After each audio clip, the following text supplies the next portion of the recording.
اچھا ڈاکٹر صاحب، بڑی سیر حاصل جو ہے وہ گفتگو رہی.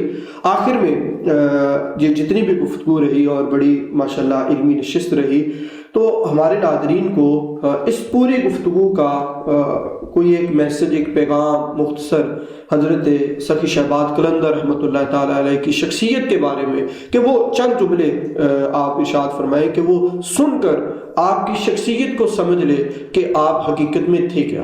حضرت سخی لال شہباز قلندر کے متعلق میں آپ کو اپنا تجزیہ پیش کرتا ہوں. جی جی. کہ حضرت سخی لال شہباز قلندر محض کوئی مجذوب قسم کی، کوئی عملی زندگی سے دور ہٹی ہوئی، کہیں کوئی تارک الدنیا قسم کی شخصیت نہیں ہے.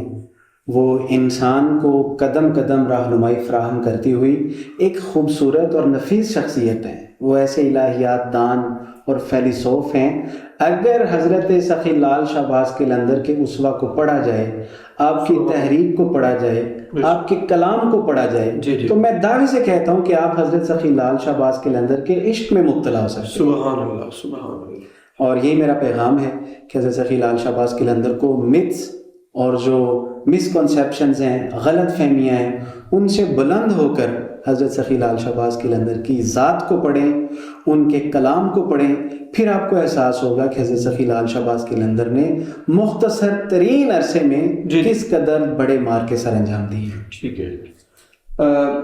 آج کی ہماری نشست جو ہے وہ بڑی اچھی رہی، اور اس کو ہم یہاں پہ مکمل کرنا چاہیں گے کہ صوفیہ کرام علیہ السلام کی جو زندگی ہے، ہمیں اگر ان کی حقیقی زندگی کے ساتھ جو ہے وہ جڑنا ہے تو ان کی سیرت کو پڑھنا ہوگا.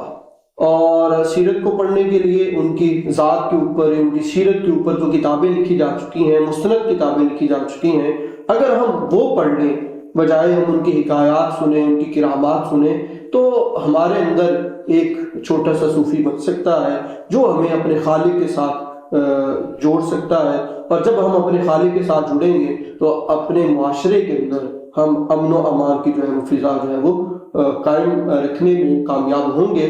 تو اس کے ساتھ ہی مجھے اجازت دیجیے. انشاءاللہ اگلی پوڈ کاسٹ میں ایک نئے مہمان کے ساتھ حاضر ہوں گے. تب تک کے لیے اللہ حافظ.